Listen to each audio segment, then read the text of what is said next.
খালি ফুসকি দেয় না।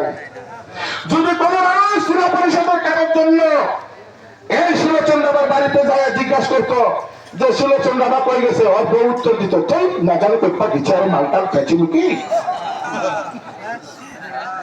আজ কত বড় একটা বিরক্তিকর পরিবেশ। তারা বাকি আমরা বাকি, আর ভাষা হয়ে বোঝে না, আর ভাষা হয়ে বোঝে না। পাগলের কাণ্ডে সভাপতি করে দিল। এই পাগলে আমাদের রাজনীতি জেলা পরিষদটা এসটিতে রিজার্ভ করেছিল। আসামের মধ্যে একটা জেলা পরিষদ রিজার্ভ, আর সেটাই হলো জলেশ্বর। ভাইরা আমার, আপনারা জানেন যে রাজনীতি জেলা পরিষদটা যখন এসটিতে রিজার্ভ দিল, আমি শাহাবুদ্দিন সাহেবের বাড়িতে এসেছিলাম। বললাম আপনি দেখবেন এসটি রিজার্ভ দিলেন কিভাবে, কি ধরনের আপনারা রেজলিউশন নিলেন, কার কাছে মিটিং করলেন? না, একবার দিছি, 3 বার ওপেন থাকবো, একবার আবারও 3 বার আমরা। এটা কোনো মিটিং করে আপনি কারো কাছে বুঝছেন না, সরা করছেন। দিন ডিসি যে এই মিটিং এর জন্য ডাকছে আমাকে আগে জানাই নাই, হঠাৎ করে ডাইকে নিয়ে আমাদেরকে রেজিস্ট্রেশন পাস করে দিচ্ছি।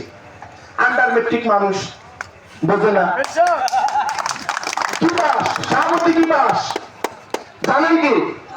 উনি যে হায়ার সেকেন্ডারি পাশের কাগজ দেখায়, ওনার সাথে কেনা কেনা পরীক্ষা দিচ্ছে, 2-1টা ছাত্রের নাম পাওয়া পারবো না।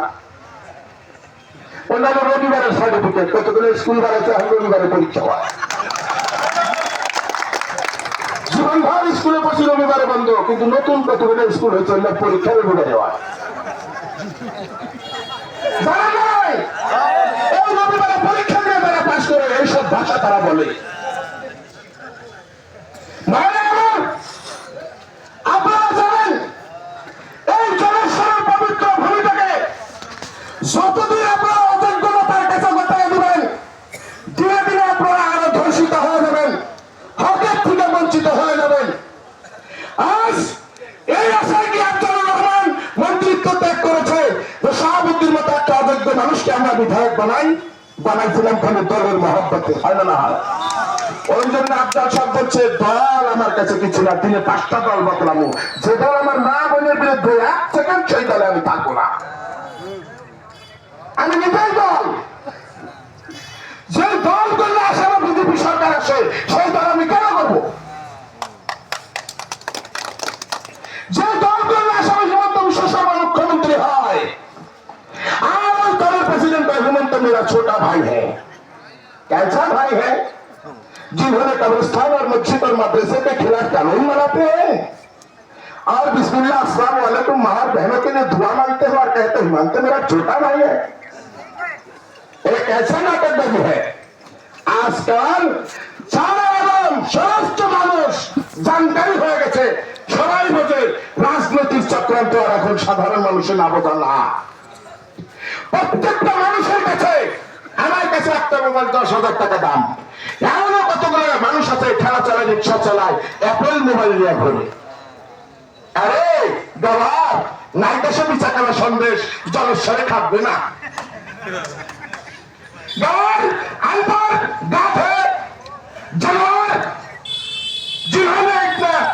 এত কষ্ট করে আমরা তাকে এমএলএ বানাইলাম, এখন বলি জিও ব্যাগের মধ্যে জিবাদের চাপন দিচ্ছে 5 টাকা,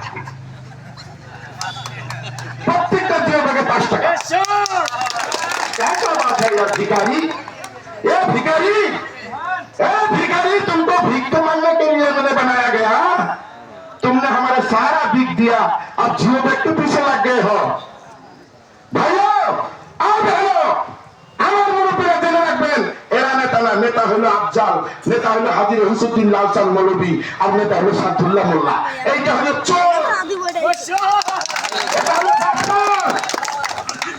একটা জ্ঞানী মানুষ আমার পাশে। আমি কোন retired principal, engineer, doctor, professor, কোন ধরনের বড় আলেম, মুসাফির